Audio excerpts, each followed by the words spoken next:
uma maneira para você viver. Diversas receitas, diversos modelos e conteúdos, propondo uma maneira para você atravessar a vida. Nós também temos.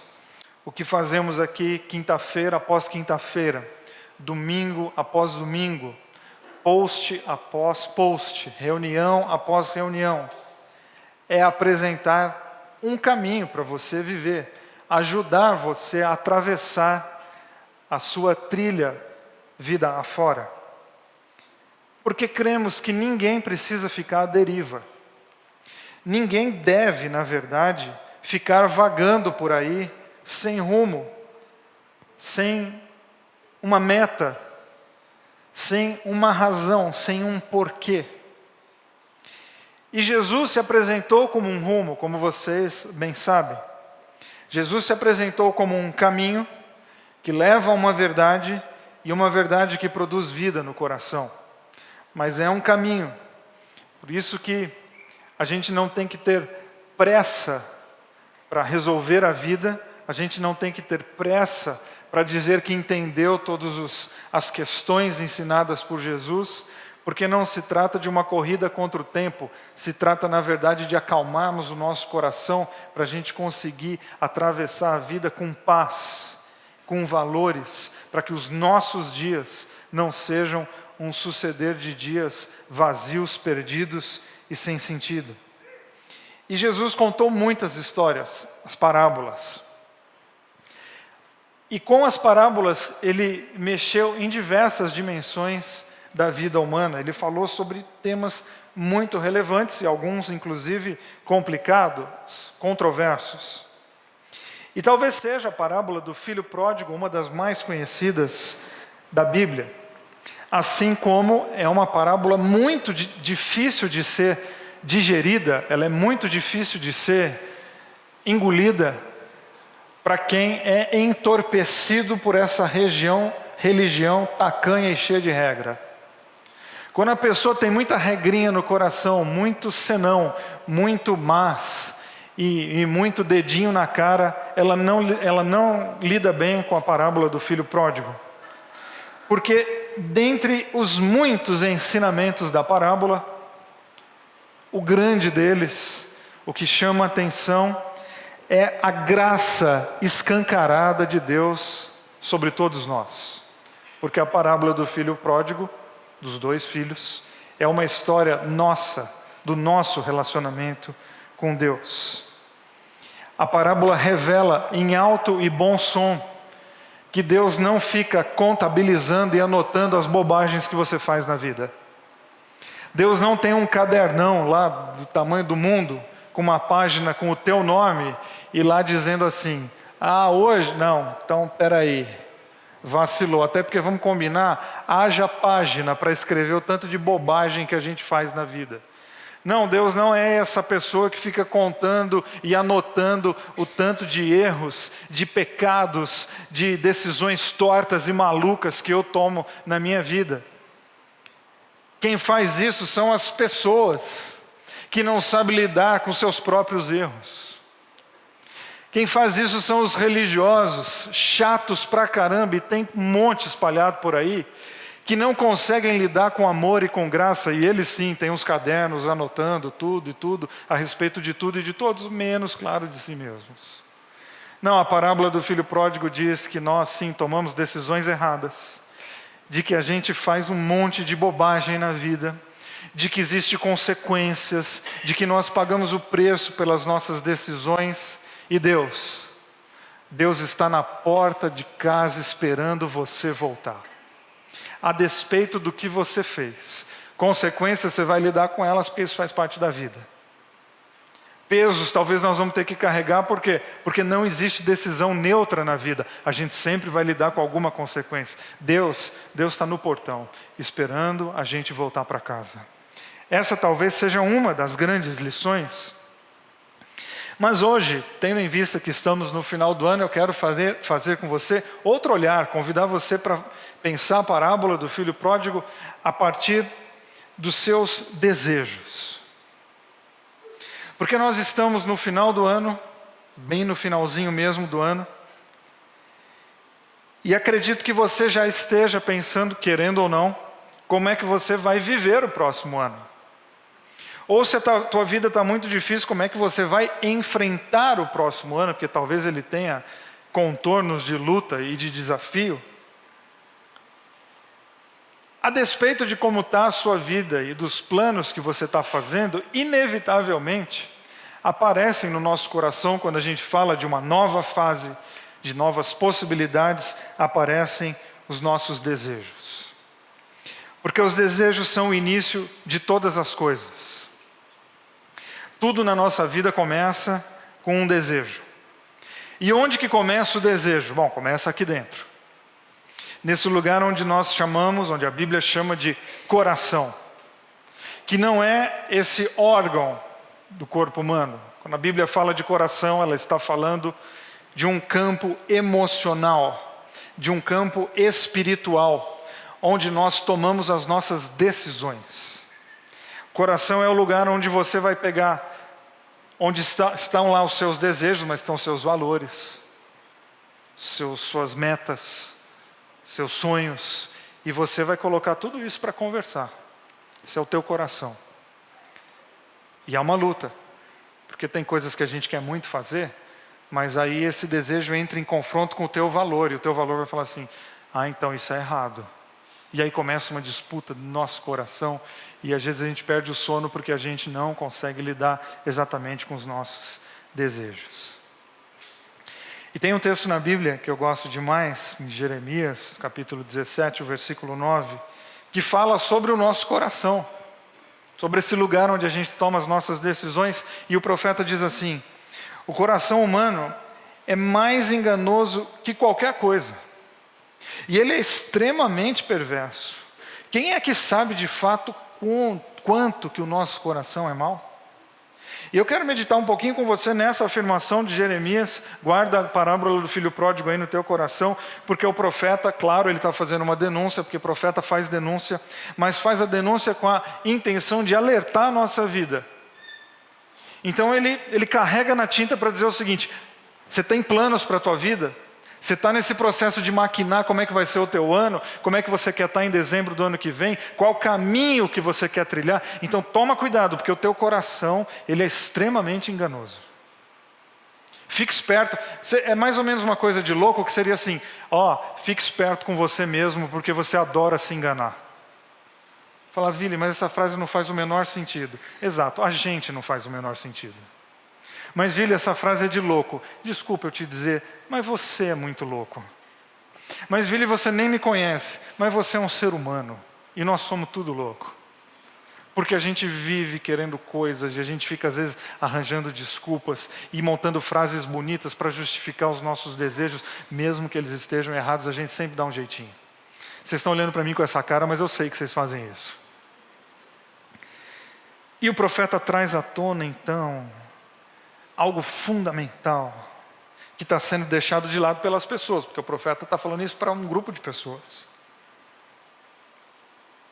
Ele está dizendo o seguinte, vocês se tornaram escravas, exatamente porque vocês não cuidaram do coração de vocês. Vocês se tornaram vítimas da opressão e da escravidão, exatamente porque vocês foram realizando todos os seus planos e desejos, sem parar para pensar na veracidade deles, sem parar para pensar na integridade dos planos, sem parar para pensar se aquilo que você gosta de fato faz bem, porque existem coisas que nós gostamos e elas fazem mal. Então ele está dizendo o seguinte, olha, vocês se tornaram escravos de um povo, mas antes de se tornar escravos da Babilônia, vocês se tornaram escravos dos seus próprios desejos. E o que é escravidão? É quando você deixa de decidir, ou alguém, ou alguma coisa decide por você. Isso é escravidão. É quando você deixa de decidir, e alguém, ou alguma coisa, começa a decidir por você. Ou seja, se você não cuidar dos seus desejos, você corre o grande risco de se tornar escravo deles. Como é que é isso na prática? Bom, na prática, você vai começar a viver e trabalhar e acordar de manhã, de tarde e de noite em função de alguma coisa que você quer. E geralmente é material, porque a gente vive num sistema de consumo. E a gente precisa tomar muito cuidado. O que é que eu quero? Quais são as coisas que aparecem no nosso coração? E não caia nessa loucura de não desejar, porque o nosso desejo ele aparece, e as tentações aparecem, e coisas absurdas aparecem, e a questão não é lutar para não sentir, a questão é aprender a lidar com aquilo que a gente sente, por mais absurdo que seja.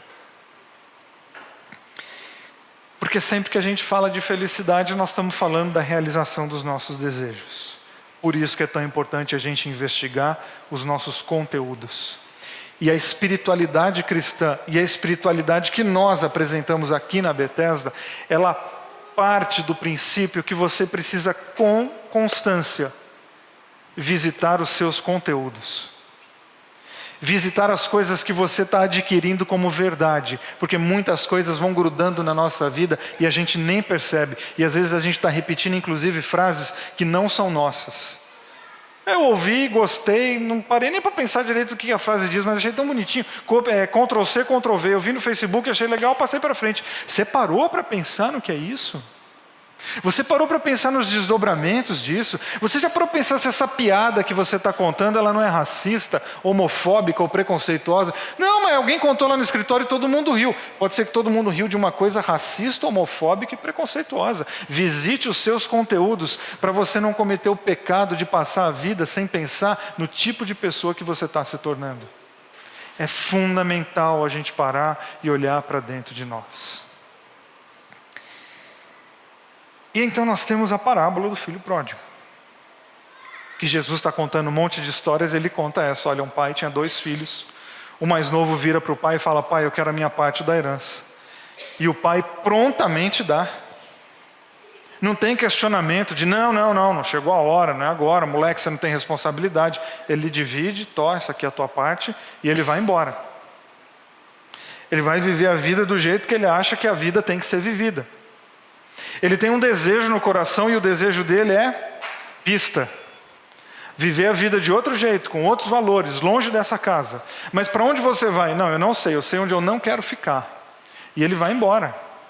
E na parábola, Jesus não fala que o pai ficou argumentando e pedindo e implorando. É exatamente dar para ele a possibilidade de lidar com o perigo da liberdade que todos nós temos.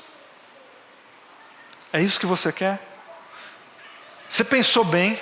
É isso que você quer? É a tua parte você quer? Ok, está aqui a tua parte. E ele vai, ele vive uma vida que deve ter sido num primeiro momento absurdamente deliciosa, que a gente não tem que ficar com um papinho aqui, nossa, não é bom, né? Não, é bom. É bom, sem carinha de santo aqui, que santo não tem. Não, é bom, é vida louca, balada, mulherada, tudo lá. Foi lindo. Foi ótimo. E aí? Aí acabou. E a mulherada? A mulherada foi embora. E os mano? Foram embora. E o barril de vinho? Secou. E a comida? Zerou. E agora? Meu Deus, como isso foi acontecer? Meu Deus? Não. Meu Deus, não. Que é a mania nossa, né? A gente vai tomando atitude na vida, não pensa, atropela, e no final, o que é que Deus quer me dizer? Deus? O que Deus? Qual é a movimentação de Deus por trás dessa história? Não, querido, exatamente nenhuma. Deus não está nessa história, porque você tirou Ele. E a parábola está dizendo o seguinte: não, você pode tomar as suas decisões, a vida a gente tem que tomar decisão, a gente tem que ser autor da nossa história, a gente tem que assumir as decisões, mas a gente tem que pensar que tem consequências. Então eu estou rabiscando meu ano que vem e eu vou fazer isso, eu vou fazer aquilo. Então tudo que você vai fazer tem uma reação, tem um desdobramento, porque não existe decisão neutra na vida, não existe. Da roupa que você vai vestir ao tipo do almoço que você vai comer, tem um desdobramento em você. E aí de repente ele se vê no meio de um chiqueiro, E esse é um detalhe da história criada por Jesus, tão interessante, porque é uma história contada no mundo dos judeus. E para o judeu, o porco é um animal imundo, representa toda a sujeira, e ele está trabalhando para os porcos. Então isso é aquela cena, o seguinte, cara, é o fim. E o que levou ele a esse estado? O seu enganoso coração, a sua falta de autocrítica, essa mania nossa de achar que a gente sabe tudo, de que as nossas decisões, isso aqui eu pensei hoje o dia todo. Tu acha que pensar numa coisa um dia é muito? Você tinha que pensar nisso o ano todo. Você tinha que pensar algumas coisas a tua vida toda. Um dia, não, pensei, orei hoje por 5 minutos. 5 minutos?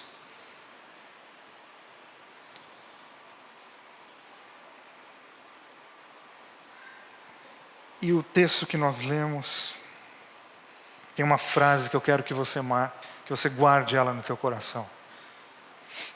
O versículo 17 diz assim: e isso o fez cair na realidade. O que fez ele cair na realidade? Deus? Um anjo que passou lá batendo asa assim e jogando consciência? Não, o que o fez cair na realidade foi o quê? O estado deplorável em que ele se encontrava. Foi isso que o fez cair na realidade. E era possível prever esse fim da história? Claro que era. Mas a obsessão por realizar um desejo não questionado, sem pensar nos desdobramentos, levou ele para viver no meio de um chiqueiro. Troque chiqueiro por qualquer outra metáfora, porque nós estamos no mundo das metáforas. E pense o seguinte: a gente não precisa estar no meio da lama para cair na realidade. Você pode antecipar algumas realidades hoje à noite. Você precisa hoje à noite pensar o seguinte: eu fiz planos, eu fiz a minha listinha, e eu preciso admitir que algumas delas vão me levar para lugares extremamente complicados, e eu vou riscá-las da minha vida. E por que a gente não faz isso? Porque nós somos apaixonados por algumas dos nossos planos. E sabe o que é a paixão? Paixão é o contrário da apatia. A apatia é quando a gente está assim, não vai dar certo, já deu ruim, não vou, tá chato, tá mó sol lindo, vai chover. E a paixão? A paixão é quando a gente não consegue pensar em nenhum desdobramento ruim. Vai dar tudo certo. Quando você achar que uma coisa vai dar 100% certo, não vai, porque nada dá 100% certo. As paixões sexuais, inclusive. Não, cara, estou apaixonado por uma mulher ou por um cara. Não, encontrei. Não, você encontrou um problema. Que tu está achando que é bom por uma razão, você não conhece. Porque desde que o mundo é mundo, paixão dá errado. Por quê? Porque ela tira de nós a nossa racionalidade. O filho pródigo toma uma decisão apaixonada. Ele perde completamente a razão. Está com o dinheiro está com o bolso cheio de dinheiro. Esse dinheiro não acaba nunca. Acaba. Não tem aquele versículo, dinheiro na mão é vendaval? Não é versículo, tá? É um samba. Acaba. Dinheiro acaba. Passa. Ele engana. Querido, não vá para o meio da lama para cair na realidade. Antecipe e pensa assim: eu estou sendo, eu vou usar uma palavra mais forte, não, eu estou sendo um infeliz com esses meus planos. Eu preciso refazê-los. Admitir que a gente pensou uma bobagem é uma virtude muito grande. Riscar o planinho e falar assim, cara, tá fora. Eu estava aqui com uma ideia muito idiota na cabeça, tá cancelado, porque eu ia ferrar com o meu ano. Que bom que a gente pode antecipar e pensar em possíveis desdobramentos. E o reino de Deus é esse caminho que faz a gente pensar. Não existe reino de Deus sem pensamento. Sem colocar o tico e o teco para trabalhar. Por isso que Jesus conta uma história que tem 1000 ensinamentos que é para a gente pensar. Que é para a gente questionar a nossa própria vida, porque nós somos esse filho que está pedindo a nossa parte da herança de algum jeito, de alguma maneira, e a gente sai por aí fazendo as coisas sem pensar. Tem um pensamento do Freud que ele diz assim: o pensamento é o ensaio da ação. Eu não creio que nós somos julgados pelas nossas motivações, eu creio que nós somos julgados pelas nossas ações, mas a gente precisa pensar muito nas nossas motivações. Não, mas ninguém está sabendo. Mas você está. Ninguém está sabendo. Essa mania nossa de sempre estar preocupado com a torcida. Você está pensando muito numa coisa, então esse é o ensaio. Você não vai ser julgado por isso, até porque ninguém sabe. Mas cuidado, porque você pode ensaiar tanto e uma hora estrear. E depois que você estrear, aí está feito. Aí você vai ser julgado, ou por você, ou pela vida, pelas pessoas, por todo mundo. Quais são os seus planos? Qual é o caminho que você quer viver no próximo ano? E eu estou falando aqui do próximo ano simplesmente como aproveitando do momento pedagógico para a gente organizar um pouquinho a nossa vida, porque você sabe que o ano vai virar e isso não vai mudar absolutamente nada. Quando a gente voltar aqui às reuniões de quinta-feira segunda semana de janeiro, nós vamos estar igual. O Brasil vai estar do jeitinho que ele está. Um pouquinho pior.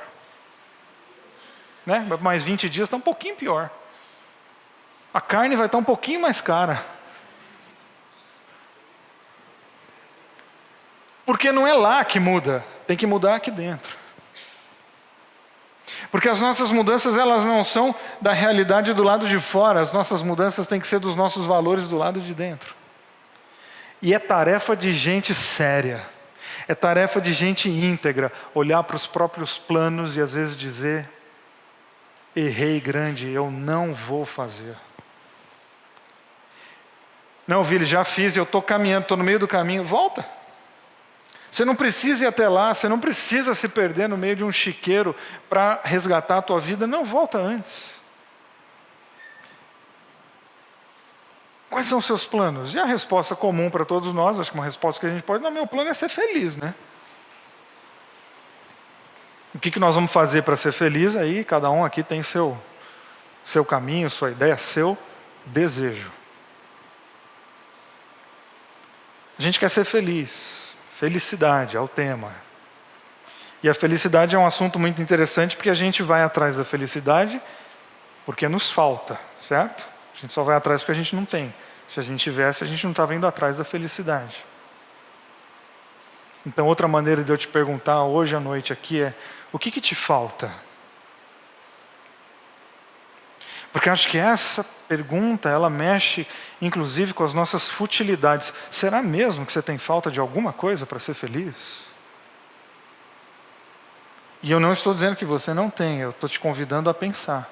Porque a gente sempre fala muito: quais são os seus planos? Ah, isso e aquilo. O que você quer da vida? Eu quero ser feliz. Parará. Mas vamos inverter a pergunta para ela ser mais reflexiva. O que te falta? Por que você está tomando algumas coisas? É porque você sente falta? Ou é simplesmente porque você está fissurado por alguém, por alguma coisa ou por algum lugar? E eu te garanto que se a gente tiver coragem de responder o que nos falta, a gente vai refazer os nossos planos. Porque a gente vai descobrir que a gente tem falta de quase nada. Será que falta algo material na tua vida ou falta contentamento com aquilo que você já tem?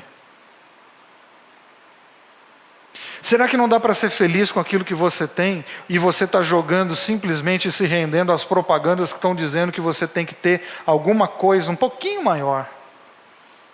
A TV que você comprou na promoção da Black Friday de 2018 está muito pequena, né? Porque agora na Black Friday de 2019 lançaram uma que é desse tamanho maior. Como é que você vai ficar atrás? E você acha que a tua felicidade está num 10 centímetros a mais de uma televisão um pouquinho maior na tua sala? Será? Será que a gente não fica transformando o verbo quero no verbo preciso para justificar as nossas futilidades? A gente troca o verbo. Cara, eu estou precisando. Precisando? Ou você está querendo? Porque precisar é uma coisa, querer é outra completamente diferente. Preciso é aquilo que me falta. Eu quero. Então vamos organizar o nosso caminho espiritual fazendo a pergunta: o que me falta? Porque talvez o que me falta não é uma TV. Talvez o que me falta é a capacidade de repartir a minha sala com pessoas e aí eu vou ser feliz. Ou seja, talvez o que me falta não é uma coisa, é uma nova atitude minha em relação à minha família, em relação ao meu cunhado, em relação à minha sogra, em relação ao meu irmão, Talvez o que falta é exatamente uma postura diferente. O que falta ao filho pródigo, será que é pegar a parte dele na herança e ir embora? Ou é refazer o relacionamento dele com o pai? O que te falta?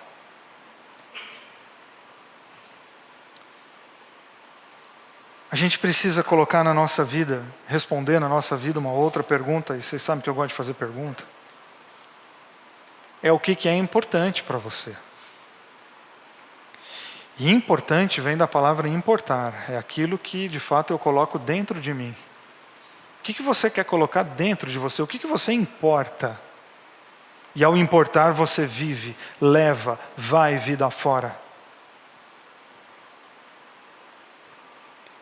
E no final da história, da parábola e da nossa conversa aqui hoje à noite, o que me falta, o que me importa, eu vou terminar dizendo para você quais são as suas prioridades de vida. O ano que vem você quer ter coisas, você quer ser um tipo de pessoa. Porque isso define teu planejamento. O ano que vem você quer ter um carro melhor para os seus filhos, ou você quer ser um pai diferente? Porque isso define teus planos. Porque de repente você está interessado em dar um carro melhor para a tua família, e tua família está interessada em que você seja um motorista diferente. Porque eles não suportam mais a tua agressividade no trânsito. O carro pouco importa. Que tipo de plano que você vai fazer, qual é a tua prioridade? Diz respeito a coisas que você vai adquirir ou diz respeito a um tipo de pessoa que você quer ser? Porque o reino de Deus não é o reino que fala das coisas que você pode ter. O reino de Deus é o reino que fala do tipo de pessoa que você pode ser.